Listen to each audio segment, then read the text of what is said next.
السلام عليكم ورحمة الله وبركاته. بسم الله الرحمن الرحيم. الحمد لله رب العالمين، والصلاة والسلام على أشرف الأنبياء والمرسلين، سيدنا وحبيبنا وشفيعنا وقرة أعيننا محمد الصادق الأمين، وعلى آله وصحبه ومن تبعهم بإحسان إلى يوم الدين. ثم أما بعد، فلله الحمد جل وعلا أن أوجدنا وأحضرنا في هذا المجلس المبارك، والذي هو من رياض الجنة، والذي يسمى برياض الجنة، ولا شك أنه من رياض الجنة كما أخبر عن ذلك الصادق المصدوق صلى الله عليه وسلم في قوله: إذا مررتم برياض الجنة فارتعوا بها. قيل: وما رياض الجنة يا رسول الله؟ قال: ألا حلق الذكر. ولا شك أن هذا المجلس وهذا المجمع وما حواه من الخير، اجتماع هؤلاء الأعداد الكبيرة من المسلمين الذي قال فيهم رسول الله صلى الله عليه وسلم: ما اجتمع 40 من أمتي إلا وفيهم ولي لله. ولو حسبنا في هذا المجمع كم من الحاضرين، ولا يشترط، قال أهل العلم، أن يكون هذا الولي خالصا، فلربما جمعت صفات الولي في مجموعة من الأشخاص الحاضرين. ولا شك أن فيما بيننا من الحاضرين من الأولياء والصالحين الكثير الذين يستجاب الله دعاءهم، فنطلب من الحاضرين التوجه دائما بالدعاء لهم، لأنفسهم ولجميع المسلمين، ولا سيما نحن في هذا الشهر الكريم، شهر الربيع الأول الذي ولد فيه المصطفى صلى الله عليه وسلم. ولا أفضل من هذا الشهر الذي تعقد فيه هذه المجالس وهذه المجامع لتلاوة القرآن وذكر والصلاة على الرسول صلى الله عليه وسلم والاستماع إلى سيرته وشمائله. وما أحوجنا في هذا الزمان إلى الاستماع إلى سيرة الرسول صلى الله عليه وسلم، لكن لا بد أن نخاطب أنفسنا: ما فائدة هذه المجالس واستماع هذه الخطب واستماع هذه الشمائل المحمدية؟ لا فائدة من ذلك إلا الاتباع. قال الله تعالى في كتابه الكريم: قل إن كنتم تحبون الله فاتبعوني يحببكم الله. هذه الآية الكريمة من كلام الله عز وجل على لسان الرسول المصطفى صلى الله عليه وسلم: قل إن كنتم تحبون الله فاتبعوني. نتبع من؟ الله سبحانه وتعالى يأمرنا في هذه الآية باتباع محمد صلى الله عليه وسلم. لا بد لنا من اتباع هذا الرسول عليه الصلاة والسلام في أقواله وأفعاله وسننه التي صارت مهجورة اليوم. وفي هذا الزمان كثير من سنن المصطفى صلى الله عليه وسلم قد هجرت، فحبذا لنا أن نرجع إلى هذه السيرة العطرة ونتشمم ما فيها من أخلاق وسيرة فاضلة، حتى نغرس هذه الأخلاق الفاضلة فينا وفي أولادنا وفي بناتنا، لقوله صلى الله عليه وسلم: إنما بعثت لأتمم مكارم الأخلاق. فما فائدة وجودنا وحضورنا في مثل هذه المجامع إلا اتباع المصطفى صلى الله عليه وسلم. فكلما اتبعنا هذا الرسول صلى الله عليه وسلم كلما ازداد قربنا من الله سبحانه وتعالى، وكلما أحبنا الرسول صلى الله عليه وسلم. والله سبحانه وتعالى يقول في الحديث القدسي: ولا يزال عبدي يتقرب إلي بالنوافل، أي النوافل المسنونة من أعمال المصطفى صلى الله عليه وسلم. كلنا نصلي الفروض، ولكن عندنا تقصير في النوافل، السنن المؤكدة، السنن القبلية، السنن البعدية، الضحى، الوتر، كثير من هذه السنن الرسول صلى الله عليه وسلم عندنا تقصير فيها، فلا بد علينا أن نخاطب أنفسنا بالمحافظة على هذه السنن للرسول صلى الله عليه وسلم. وليست سنن الصلاة فقط، هناك سنن كثيرة، سنن عند النوم والآداب عند النوم، وعند دخول البيت، وعند الخروج من البيت، وعند دخول الخلاء، وعند الخروج من الخلاء، وغيرها وغيرها، عند الأكل وعند الشرب، وكل ذلك هي كلها من آداب وسنن سيد الكونين صلى الله عليه وسلم، الذي قال صلى الله عليه وسلم: تركتكم على المحجة البيضاء ليلها كنهارها لا يزيغ عنها إلا هالك.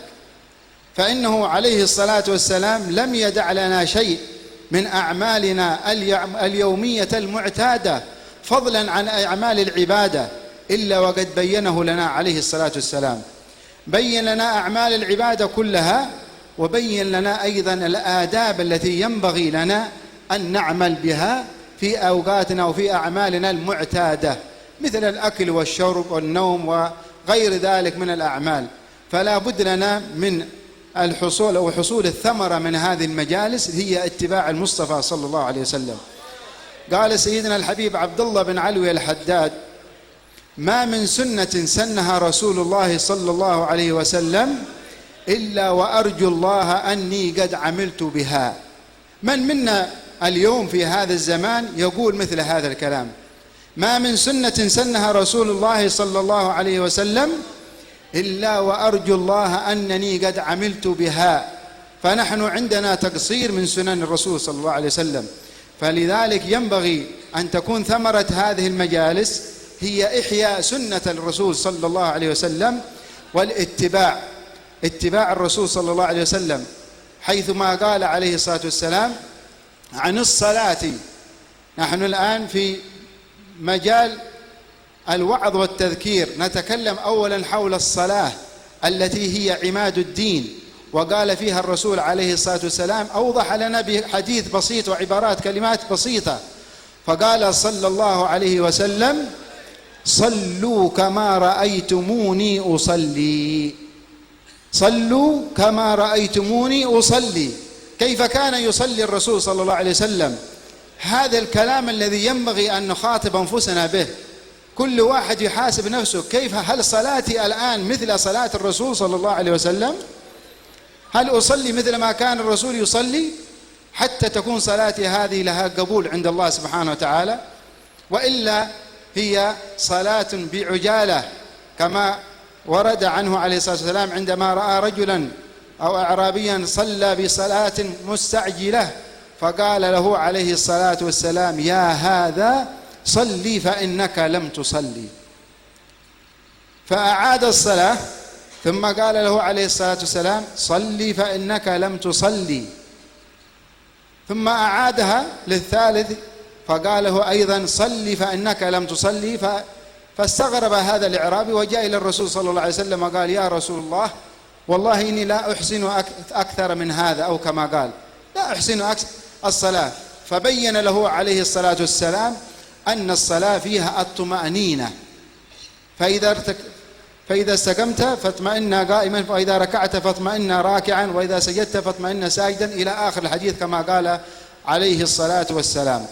بين عليه الصلاة والسلام أهمية الصلاة، وقال عليه الصلاة والسلام في الحديث الآخر: إن العهد الذي بيننا وبينهم الصلاة، فمن تركها فقد كفر، فمن تركها فقد كفر. وقال عليه الصلاة والسلام: أرأيتم لو أن نهرا بباب أحدكم يغتسل فيه كل يوم 5 مرات، أيبقى ذلك من درنه شيء؟ قالوا: لا يبقى من ذلك من درنه شيء. بين لهم عليه الصلاة والسلام أن المسلم أو الإنسان إذا اغتسل، إذا كان إلى جانب بيته نهرا يغتسل فيه كل يوم 5 مرات، هل سيبقى في بدنه أو على جسده شيء من الأوساخ وهو يغتسل كل يوم هذا الغسل؟ فقالوا الصحابة رضي الله عنهم: لا يبقى ذلك من درنه شيء. فقال عليه الصلاة والسلام: فذلكم مثل الصلوات الخمس يمحو الله بهن الخطايا، يمحو الله بهن الخطايا. الصلاة إلى الصلاة مكفرات لما بينهن. لذلك يجب علينا أن نحافظ على الصلاة وأداء الصلاة في أوقاتها. تأخير الصلاة عن وقتها قال أهل العلم من غير عذر من كبائر الذنوب. لذلك يجب علينا أن نحافظ على أداء الصلاة في أوقاتها، نخاطب أنفسنا ونقيم على ذلك أولادنا وبناتنا على إقامة الصلاة في أوقاتها، والمحافظة على هذه الصلاة في الجماعات، لما ورد عنه عليه الصلاة والسلام عندما قال: صلاة الجماعة أفضل من صلاة المنفرد ب27 درجة، أو كما قال عليه الصلاة والسلام. فمن أراد الخير والسعادة فعليه باتباع هذا الرسول الكريم صلى الله عليه وسلم. كل الخير وكل ما يطلبه الإنسان من أمور دينه أو دنياه إلا باتباع الحبيب المصطفى صلى الله عليه وسلم.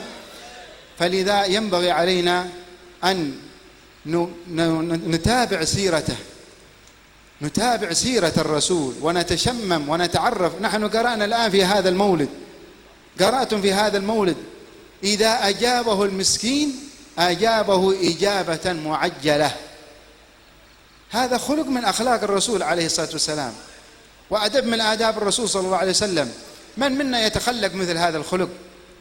وغير ذلك من الأخلاق الفاضلة التي لنا لابد أن يكون لنا نصيب منها حتى ننال الفوز والسعادة في هذه الدنيا.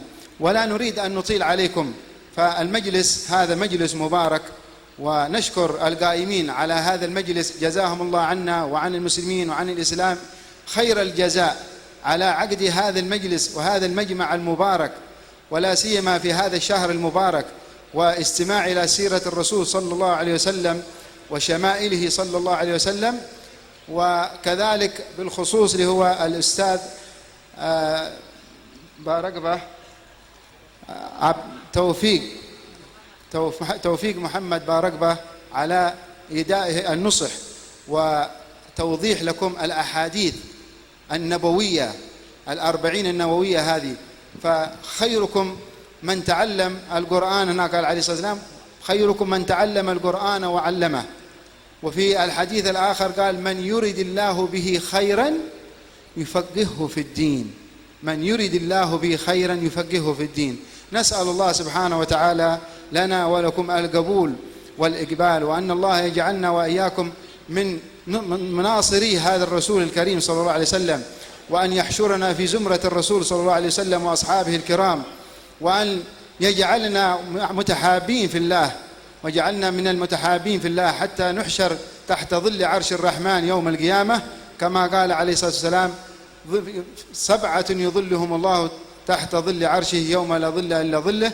وذكر منهم: رجلان تحابا في الله اجتمعا عليه وافترقا عليه. اللهم لا تجعل في مجلسنا هذا أحد إلا وغسلت بماء توبته ذنوبه، وسترت برداء المغفرة عيوبه. اللهم لا تجعل فينا ولا منا ولا معنا شقيا ولا محروما. اقبلنا يا ربنا على ما فينا، واقبل هذا الجمع المبارك، واقبل هذا الجمع المبارك وهذه الجمعية وبارك في كل الحاضرين والحاضرات وكل المسلمين والمسلمات. نسأل الله سبحانه وتعالى أن يجعل هذا العام وهذا الشهر ببركة سيرة الرسول صلى الله عليه وسلم واتباع الرسول صلى الله عليه وسلم، نجعل هذا العام هو عام فرح وفرج للمسلمين والإسلام، ينصر إخواننا المسلمين في كل مكان، ويرفع ما نزل من المسلمين من الآذى والبلاء والفتن والمحن ما ظهر منها وما بطن. ونجد أعضدكم على المحافظة والمثابرة على مثل هذه المجالس، ونترك ما سمعتم في الحديث الآخر الذي ذكره الرسول صلى الله عليه وسلم وشرح لكم الأستاذ توفيق، اللي هو: من أحدث في أمرنا هذا ما ليس منه فهو رد. لا نستمع لأقوال الأشخاص الذين يبغضون رسول الله صلى الله عليه وسلم، وهم الذين يحسدون على مثل هذه المجامع. هم يحسدوننا على مثل هذه المجامع لأننا نجتمع على ذكر الله، على كلام الله سبحانه وتعالى، والصلاة على النبي صلى الله عليه وسلم التي هي في وقتنا هذا كما قال أهل العلم إنها من أفضل الأعمال الصلاة والسلام على الرسول صلى الله عليه وسلم. فمن صلى علي واحدة قال صلى الله عليه بها 10، ومن صلى علي 10 صلى الله بها عليه 100، ومن صلى علي 100 صلى الله عليه بها 1000، ومن صلى علي 1000 زاحمت كتفاه كتفي يوم القيامة في الجنة، أو كما قال عليه الصلاة والسلام. لا شك أننا منذ أن بدأنا في هذا المجلس ونحن نصلي على الرسول صلى الله عليه وسلم، كم مرة صلينا على الرسول صلى الله عليه وسلم في هذا المجلس. اجعل لك نصيب من الصلاة على الرسول عليه الصلاة والسلام خصوصا في هذا الشهر. اجعل لك ورد كما قال أهل العلم، لا أقل من هذا الورد أن تأخذ لك في اليوم 300 مرة من الصلاة على النبي صلى الله عليه وسلم، حتى تحشر معه وتكون من المكثرين للصلاة أو في الصلاة عليه صلى الله عليه وسلم. أطال الله أعمارنا وأعماركم وأعمار القائمين على هذا المجمع العظيم، ولا يجعل الله آخر العهد منا ولا منكم، ونسأل الله سبحانه وتعالى التوفيق والسداد، وأن يأخذ بأيدي القائمين على هذا المجمع وهذا المجلس، حتى يبارك الله سبحانه وتعالى في جميع الحاضرين، وينزل الله سبحانه وتعالى فيوضات رحمته، وتنزل السكينة، ويذكرنا الله سبحانه وتعالى في من عنده. لا شك أن الله سبحانه وتعالى سيذكرنا في من عنده، وأن الرسول صلى الله عليه وسلم حاضر معنا في هذا المجلس، أنه صلى الله عليه وسلم حاضر معنا في هذا المجلس حيثما ذكرناه واجتمعنا للصلاة عليه صلى الله عليه وسلم. نسأل الله سبحانه وتعالى القبول والإقبال والعفو منكم، والسلام عليكم ورحمة الله وبركاته.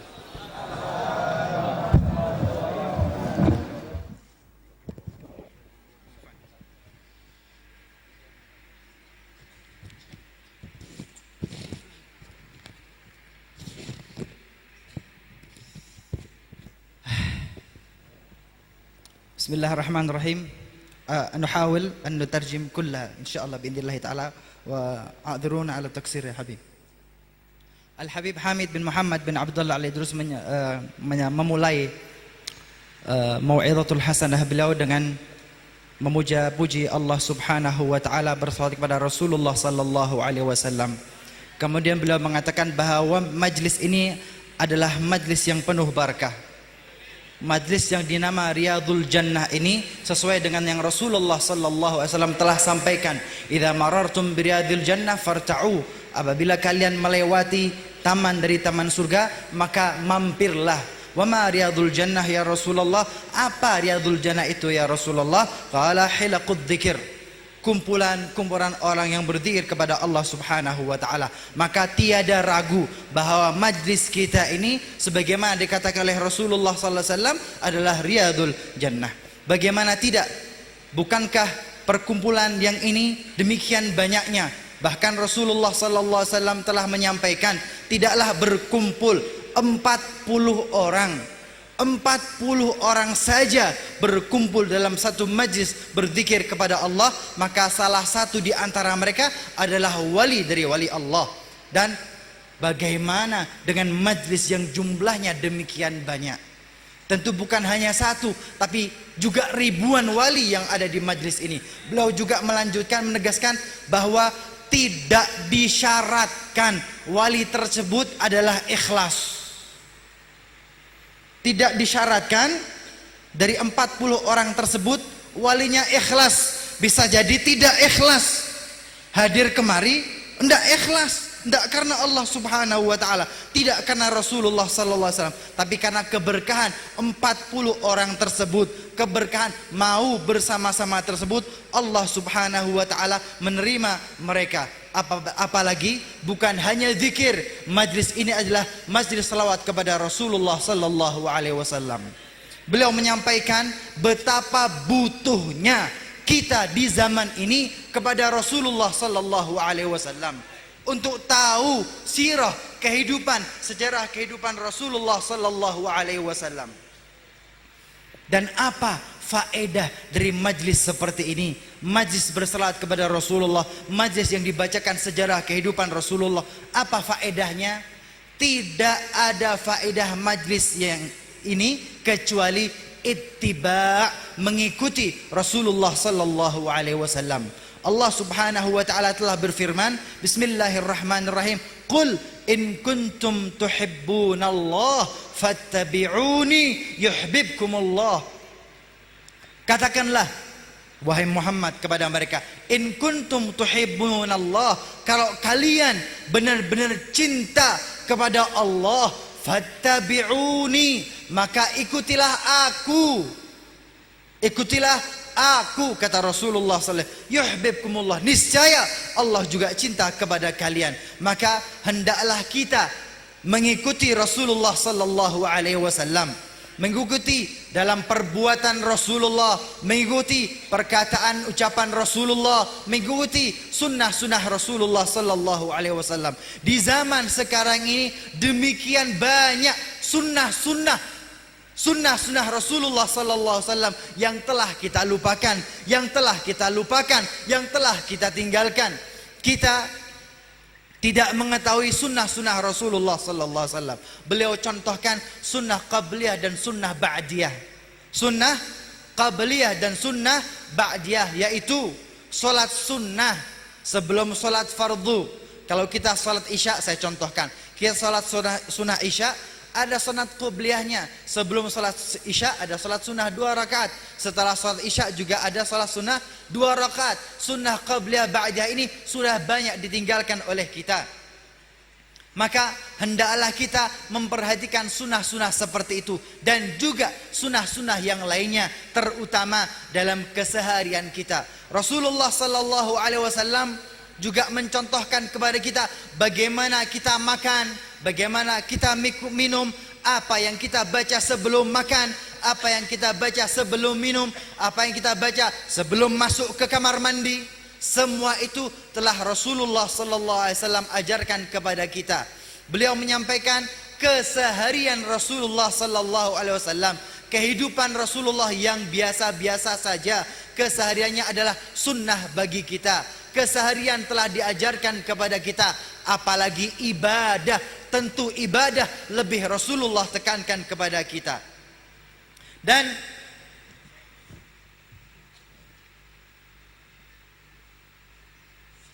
Al-Imamul Haddad, sebagaimana beliau sampaikan, Al-Imam Abdullah bin Ali Al-Haddad, beliau pernah berkata, Inni la'arjullaha, sungguh aku mengharap kepada Allah Subhanahu wa ta'ala, sudah pernah atau telah melakukan semua sunnah Rasulullah sallallahu alaihi wasallam. Al-Imam Abdullah bin Al-Haddad berharap dirinya telah melakukan seluruh sunnah-sunnah Rasulullah sallallahu alaihi wasallam dan tidak ada yang tertinggal. Siapa di antara kita yang punya keinginan seperti ini? Di zaman ini, yang duduk di majlis ini, siapa di antara kita yang punya harapan seperti Al-Imam Abdullah Al-Haddad, berharap seluruh sunnah-sunnah Rasulullah semuanya telah dilakukan, telah dilaksanakan tanpa ada yang tertinggal. Kemudian beliau juga mengatakan, hendaklah kita yang berada di sini adalah buah atau hasil dari kita di majlis ini adalah ittiba', ikut sunnah Rasulullah sallallahu alaihi wasallam, ikut akhlak Rasulullah sallallahu alaihi wasallam, ikut adab Rasulullah sallallahu alaihi wasallam. Semua itu hendaklah ada dalam diri kita, bukan hanya dalam diri kita, tapi juga kepada istri kita, kepada anak-anak kita, kepada keluarga kita. Ajarkan mereka sunnah Rasulullah sallallahu alaihi wasallam. Ajarkan kepada mereka akhlak Rasulullah sallallahu alaihi wasallam. Ajarkan kepada mereka adab Rasulullah sallallahu alaihi wasallam. Dan yang paling penting beliau katakan as-shalah, salat. Beliau mengingatkan kita tentang salat. Ahdu bainana wa bainal kufri as-salah. Sesungguhnya perjanjian yang membedakan diri kita dengan orang-orang yang tidak muslim adalah as-salah. Faman tarakaha faqad kafar. Maka barang siapa yang meninggalkan salat, maka sungguh dia telah keluar dari agama Islam. Beliau juga meriwayatkan dari ara'aitum in kana fi babi dari ahadikum nahrun fataghsilu fi 5 marat hal yabqa fi badanihi dar syai'un au fi badani daran. Bagaimana andai kata Di depan rumah Anda ada sungai yang bersih mengalir. Kemudian engkau mandi sebanyak 5 kali setiap hari. Apakah akan tersisa ada kotoran di badannya? Tanya Rasulullah sallallahu alaihi wasallam. Maka para sahabat menjawab, tentu tidak. Tidak ada kotoran yang tersisa apabila dia mandi 5 kali di sungai tersebut. Fakadzalika shalah, maka begitu pula solat 5 waktu itu. As-salah illa salah mukaffiratun lima bainahuma. Solat fardu yang satu dengan solat fardu yang lain adalah menjadi pembersih, menjadi pengampun dosa apabila terjadi dosa di antara kedua waktu solat tersebut. Kemudian beliau juga menegaskan ta'khirus salah minal kabair. Beliau sampaikan ta'khirus salah minal kabair. Menunda-nunda salat itu sudah dosa besar. Ya Allah. Saya katakan tadi standarnya orang tarim sama standar kita beda. Beliau katakan ta'khirus salah minal kabair. Anda menunda salat Anda, menunda bukan meninggalkan, menunda saja. Beliau katakan minal kabair, termasuk dosa besar. Kemudian beliau juga menegaskan wal muhafadzatu alal jamaah, hendaklah kita solat pada waktunya, kemudian menjaga agar senantiasa solat secara berjamaah.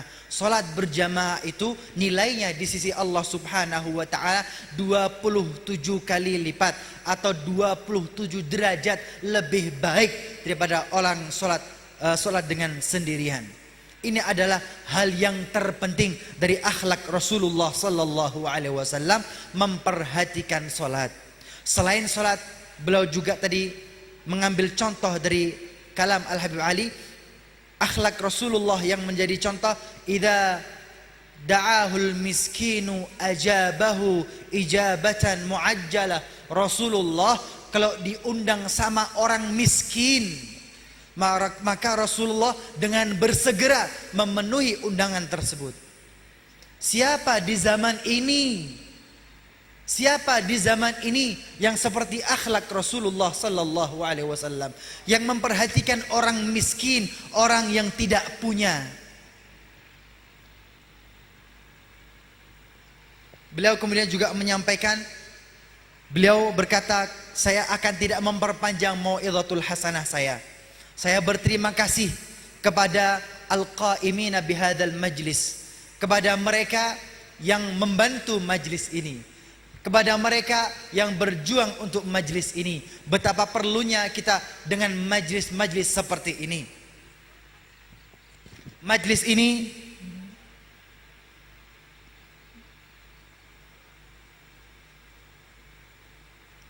ini mengingatkan kita kepada Rasulullah sallallahu alaihi wasallam, mengingatkan kita kepada sejarah Rasulullah sallallahu alaihi wasallam, dan buah dari majlis ini adalah ittiba', sekali lagi ittiba', mengikuti Rasulullah sallallahu alaihi wasallam baik dalam ibadah atau dalam keseharian. Beliau kemudian menegaskan kembali, Rasulullah menyampaikan sallu, salah satu bentuk ittiba' kata beliau, sallu kama ra'aitumuni usalli. Salatlah kalian sebagaimana kalian melihat aku salat. Bentuk ittiba' kita lihat bagaimana salat Rasulullah sallallahu alaihi wasallam, dan bagaimana salat kita. Bagaimana salat kita? Apakah salat kita sudah seperti salat Rasulullah sallallahu alaihi wasallam? Apakah sama solat kita dengan solat Rasulullah sallallahu alaihi wasallam? Ataukah sebaliknya, solat ini kita laksanakan dengan cepat-cepat, kita solat dengan tergesa-gesa, solat dengan hati kita sibuk dengan hal-hal yang lainnya. Beliau juga menyebutkan satu hadis, suatu saat Rasulullah sallallahu alaihi wasallam melihat ada A'rabi, orang Badui solat. Setelah selesai salat, Rasulullah berkata kepada orang tersebut, "Ya hadza, shalli fa innaka lam tusalli." Hei kamu, salat lagi, sesungguhnya engkau belum salat. Maka Badui tadi salat untuk kedua kalinya. Selesai salat, Rasulullah kata, "Ya hadza, shalli fa innaka lam tusalli." Salat, ulangi salatmu karena engkau belum salat. Diulangi ketiga kalinya, "Shalli fa innaka lam tusalli." Salatlah kamu karena engkau belum salat. Setelah ketiga kalinya, maka orang Badui tersebut berkata, "Inni la uhsin fauqa dzalik ya Rasulullah, saya tidak bisa salat lebih baik dari salat saya tadi." Maka kemudian Rasulullah sallallahu alaihi wasallam mengajari, memberitahu sungguhnya salat itu ada tumak ninahnya. Kalau engkau berdiri, berdirilah dengan tumak ninah. Engkau rukuk, rukuklah dengan tumak ninah. Engkau i'tidal, i'tidal dengan tumak ninah. Engkau sujud, sujud dengan tumak ninah. Jadi bukan melaksanakan sholat dengan cepat-cepat, terburu-buru. Kalau kita andai kata kita dilihat oleh Rasulullah, kita dinilai oleh Rasulullah, bisa jadi sholat kita seperti sholat Badui tadi. Kita merasa sudah sholat, tapi Rasulullah katakan, "Ya hadza, shalli fa innaka lam tusalli." Hei kamu, sholat lagi karena sungguh engkau belum melaksanakan sholat.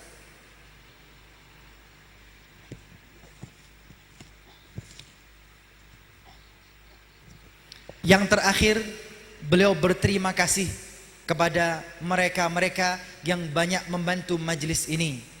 Beliau juga menyampaikan kepada kita semua, kepada hadirin, untuk bersabar dan istiqamah. Beliau mengatakan di zaman seperti ini banyak orang yang tidak suka majelis seperti ini. Banyak orang yang tidak suka dengan perkumpulan seperti ini. Mereka iri, mereka hasud, mereka dengki melihat kita bisa bersama-sama duduk bersama bersalawat kepada Rasulullah sallallahu alaihi wasallam.